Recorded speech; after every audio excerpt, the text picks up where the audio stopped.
Hello everyone, welcome you all. आज का हमारा टॉपिक है टॉर्जन ऑफ शाफ्ट। तो सबसे पहले हम समझ लेते हैं टॉर्जन क्या होता है।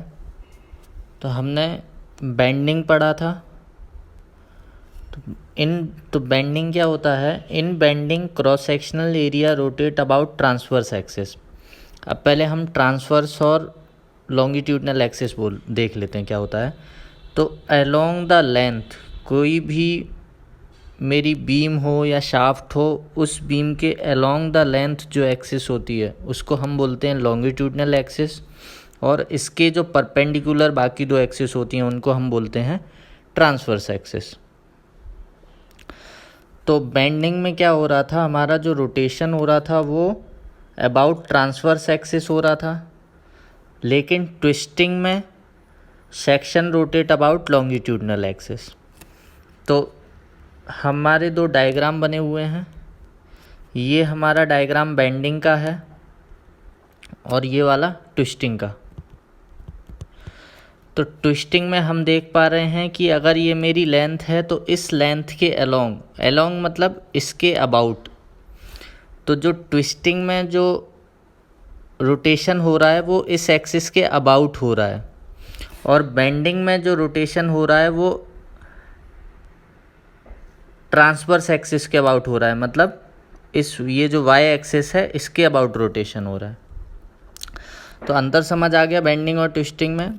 टॉर्जन में जो रोटेशन होता है वो अलोंग लॉन्गिट्यूडनल एक्सिस होता है, और बेंडिंग में जो रोटेशन होता है along transverse axis. Transverse axis मेरी कौन सी हो गई? या तो वाई एक्सिस, या अगर मैं इसको एक्स एक्सिस मानता हूँ, इसको वाई एक्सिस मानता हूँ, तो ये एक्स और वाई मेरी कौन सी एक्सिस हो गई? Transverse axis. और अलोंग द लेंथ मेरी कौन सी होगी? Z axis. तो जेड एक्सिस हो गई मेरी लॉन्गिट्यूडनल एक्सिस।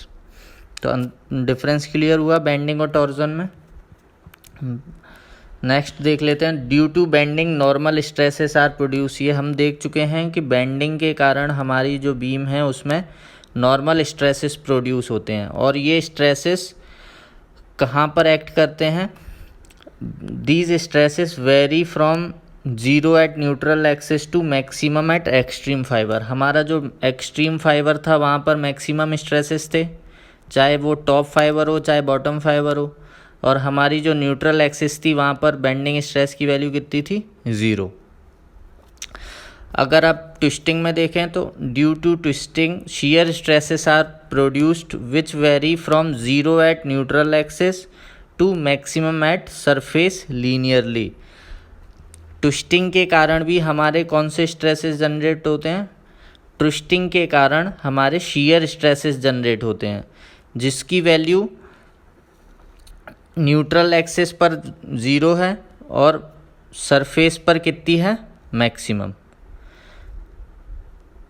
तो अगर स्ट्रेसेस की वैल्यू की बात की जाए तो सेम है, आउटर फाइबर पर मैक्सिमम है, बट टॉर्जन के केस में ये जो स्ट्रेस है वो शियर स्ट्रेस है, और बेंडिंग के केस में जो स्ट्रेस डेवलप होती है वो नॉर्मल स्ट्रेस डेवलप होती है। अब अगर हम एक सर्कुलर बार की बात कर लें, इसको शाफ्ट भी बोलते हैं। शाफ्ट क्या होता है? मेरा जो सर्कुलर रॉड होती है उसको हम शाफ्ट बोलते हैं।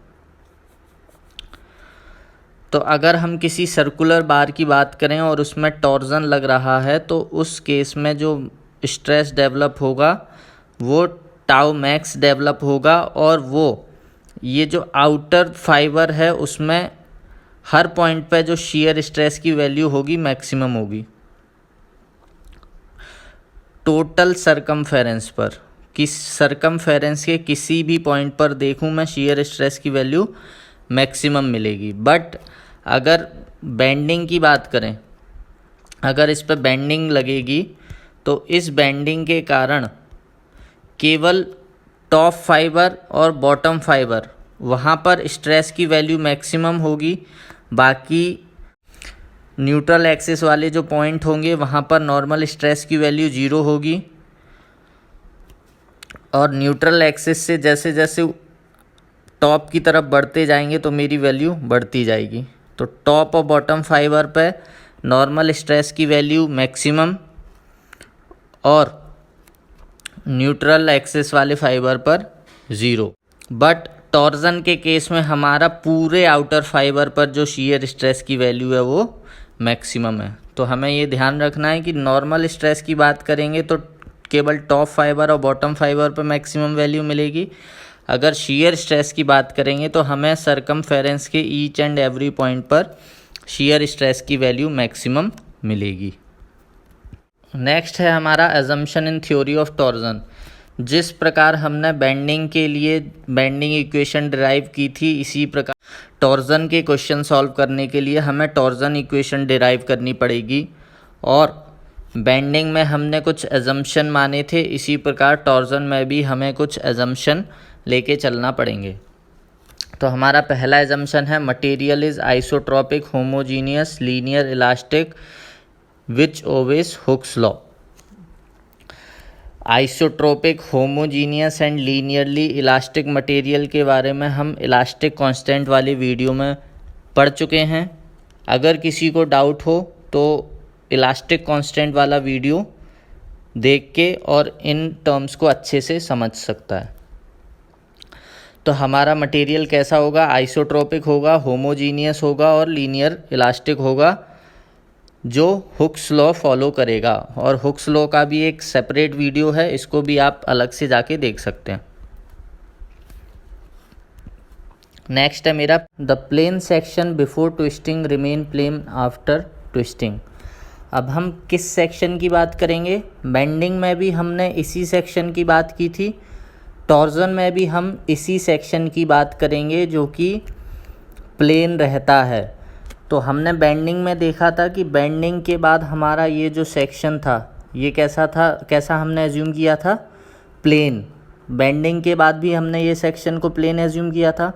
सिमिलरली हम ट्विस्टिंग में हमारा ये जो सेक्शन है जो कि पहले प्लेन था उसको हम प्लेन ही एज्यूम करके चलेंगे। इसका मतलब हुआ it means the radii which wear strain before twisting remain strain after twisting. इसका मतलब क्या हुआ? अगर मैं एक शाफ्ट लूँ और इस पर ट्विस्टिंग मोमेंट लगाता हूँ और मेरे ये दो पॉइंट हैं ए और बी, इन दोनों के बीच अगर एंगल थीटा बन रहा है तो ट्विस्ट होने के बाद जितना पॉइंट ए डिस्प्लेस होगा उतना ही पॉइंट बी डिस्प्लेस होगा। मतलब जितना स्ट्रेन इधर आया है उतना ही स्ट्रेन इधर आएगा। क्लियर? मतलब मेरा जो स्ट्रेन है वो ट्विस्टिंग के बाद सेम रहेगा। तो मेरा अगर ये स्ट्रेन सेम रहेगी तो मेरा ये जो सेक्शन है वो कैसा रहेगा? प्लेन। इसकी जो रेडियस है उसमें कोई चेंज नहीं आएगा। अगर ये जो स्ट्रेन है वो सेम नहीं आया तो उससे क्या होगा? अगर ये पॉइंट, इस पॉइंट को हम सी नाम दे देते हैं, इसको डी नाम दे देते हैं, और मेरा सी पॉइंट कम डिस्प्लेस हुआ और मेरा डी पॉइंट ज़्यादा डिस्प्लेस हो गया, तो इससे होगा क्या? मेरी ये जो रेडियस है वो चेंज हो जाएगी। तो मेरा ये जो रेडियस चेंज हो जाएगी तो ये जो सेक्शन प्लेन था वो प्लेन नहीं रहेगा। It is because shear stresses produced are equal at all point on circumference at any radial distance r। ये हम अभी पढ़ चुके हैं कि सरकमफेरेंस के ईच एंड एवरी पॉइंट पर जो shear स्ट्रेस है वो मैक्सिमम होगा, उसकी वैल्यू इक्वल होगी। किसी भी रेडियस पॉइंट पर देख लें हम तो shear स्ट्रेस की वैल्यू क्या रहेगी? मैक्सिमम। नेक्स्ट हमारा एजम्पशन है section is prismatic. Prismatic section के बारे में भी हम इलास्टिक कांस्टेंट वाले वीडियो में पढ़ चुके हैं, फिर से देख लेते हैं। प्रिज्मेटिक क्या होता है? Diameter is constant along length and IP is constant. जो मेरा अलोंग द लेंथ जो डायमीटर है वो कांस्टेंट रहेगा, इसका मतलब होता है कि ये सेक्शन प्रिज्मेटिक है। एंड आईपी है मेरा polar moment of inertia. Bending में हमने केवल आई पढ़ा था, moment of inertia, but torsion में हम आईपी पढ़ेंगे, पोलर मोमेंट ऑफ इनर्शिया। इस अब मोमेंट ऑफ इनर्शिया और पोलर मोमेंट ऑफ इनर्शिया में क्या अंतर है ये हम आगे पढ़ेंगे। नेक्स्ट मेरा अजम्पशन है section is circular which may be solid, hollow और ट्यूबुलर। जो हमारा सेक्शन है वो सर्कुलर रहेगा, मतलब जो टॉर्जन की थ्योरी जो एप्लीकेबल है वो केवल सर्कुलर सेक्शन पर ही एप्लीकेबल है, जो कि सॉलिड भी हो सकता है, हॉलो भी हो सकता है और ट्यूबुलर भी हो सकता है। ट्यूब मतलब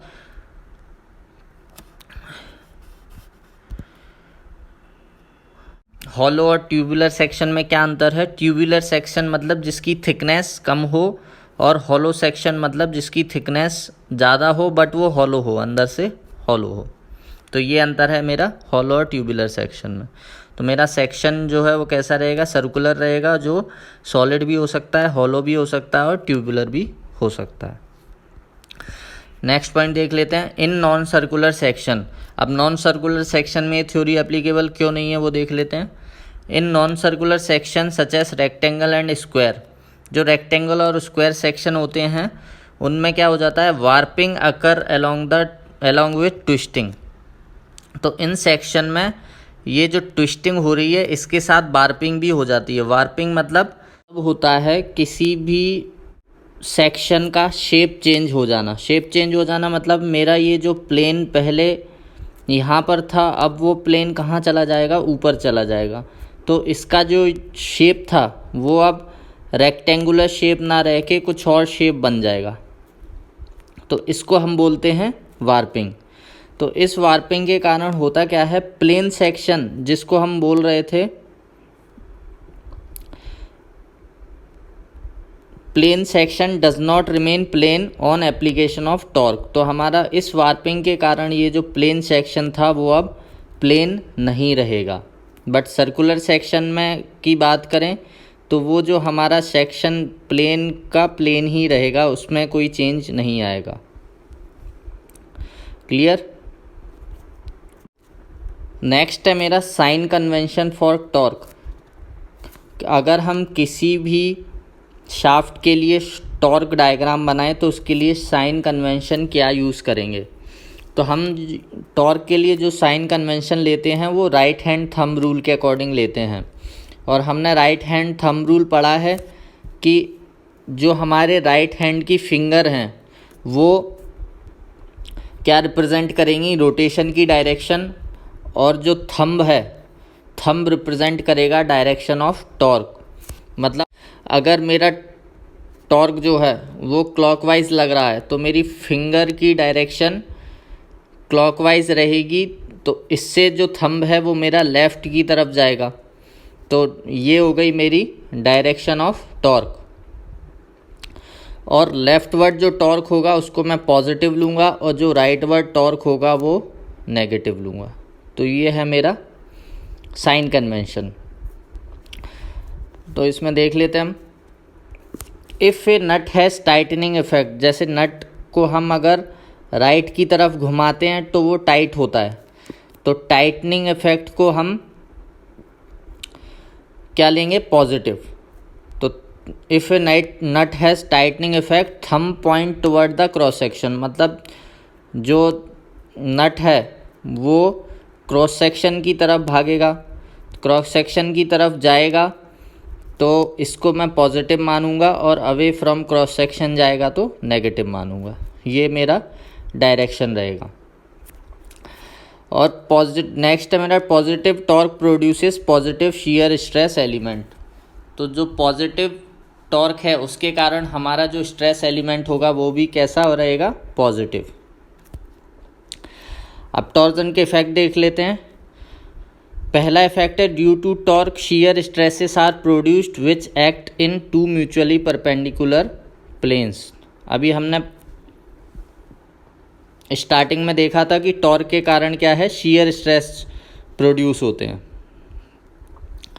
the cross sectional plane itself in which shear stress act in circumferential direction and magnitude of shear stress vary from zero at centre to maximum at surface. हमने पढ़ा था कि जो शियर स्ट्रेस है उसकी वैल्यू सेंटर पर zero होती है और जो सरफेस है वहाँ पर मैक्सिमम होती है। तो मेरा ये जो शियर स्ट्रेस डिस्ट्रीब्यूशन है कुछ इस प्रकार से रहता है। नेक्स्ट पॉइंट है due to torque shear stress are produce symmetrically from polar axis and shear stress produced is directly proportional to radial distance from polar axis।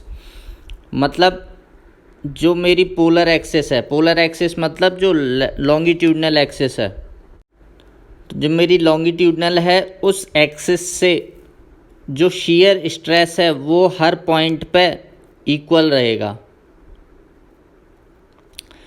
और इसकी डिस्टेंस और ये जो shear स्ट्रेस है वो काय के प्रोपोर्शनल होगा मेरा जो रेडियल डिस्टेंस है। एग्जाम्पल के लिए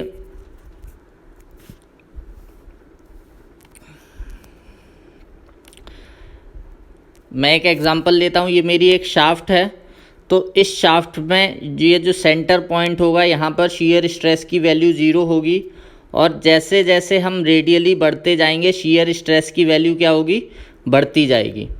तो अगर मैं इस कम रेडियस पे देखूँ तो shear स्ट्रेस की वैल्यू कम रहेगी, अगर मैं रेडियस को बढ़ाते जाऊँगा तो मेरी जो shear स्ट्रेस की वैल्यू है वो भी बढ़ती जाएगी और जो आउटर फाइबर होगा मतलब सरकमफेरेंस जो होगा वहाँ पर shear स्ट्रेस की वैल्यू मैक्सिमम होगी हर पॉइंट पर। कहीं पर भी मैं देखूँगा तो shear स्ट्रेस की वैल्यू मुझे मैक्सिमम ही मिलेगी हर एक पॉइंट पर। तो रेडियली अगर मैं बात करूँ सेंटर से, जैसे हम रेडियली दूर जाते जाएंगे तो shear स्ट्रेस की वैल्यू भी बढ़ती जाएगी।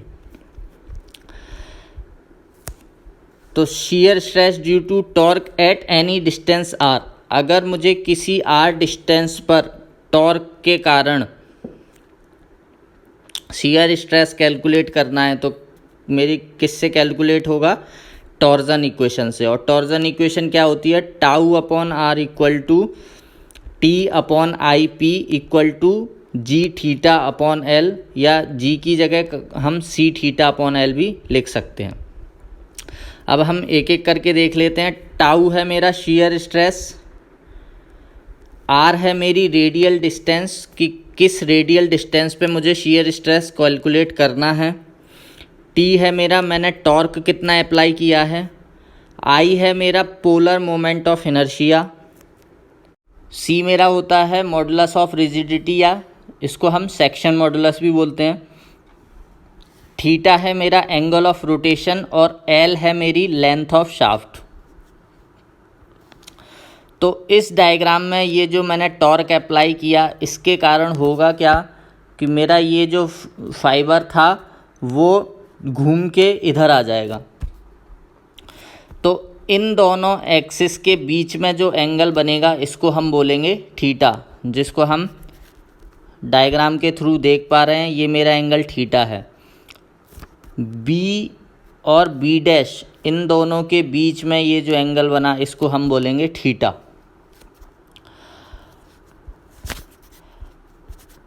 एल हो जाएगी मेरी लेंथ ऑफ शाफ्ट, टी है मैंने टॉर्क कितना अप्लाई किया, आर है मेरी रेडियल डिस्टेंस मतलब या सेंटर से मुझे किस डिस्टेंस पर मुझे shear स्ट्रेस कैलकुलेट करना है।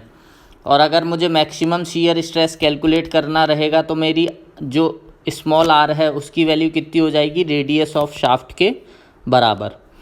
आई है मेरा पोलर मोमेंट ऑफ इनर्शिया या मैं इसको बोलूँगा moment of inertia about Z axis. इसको कैलकुलेट करने के लिए हम परपेंडिकुलर एक्सिस थ्योरम लगाएंगे। मुझे किसी भी शाफ्ट की आई एक्स एक्स पता होगी, पाई बाई सर्कुलर सेक्शन है तो pi by 64 D4। Similarly I Y Y भी होगी मेरी पाई बाई 64 D4। तो हम आई जेड जेड कैसे कैलकुलेट करेंगे, परपेंडिकुलर एक्सिस थ्योरम लगा के। तो हम परपेंडिकुलर एक्सिस थ्योरम जानते हैं, I Z Z equal to होता है I X X plus I Y Y. तो ये दोनों मेरी आई एक्स एक्स और आई वाई वाई सेम है तो इसको ट्वाइस कर देता हूँ, 2 इंटू पाई बाई 64 D4। तो यहाँ से मैं कैलकुलेट करूँगा तो मेरा आई पी आ जाएगा पाई बाई 32 D4। ये होता है मेरा I P, polar moment of inertia.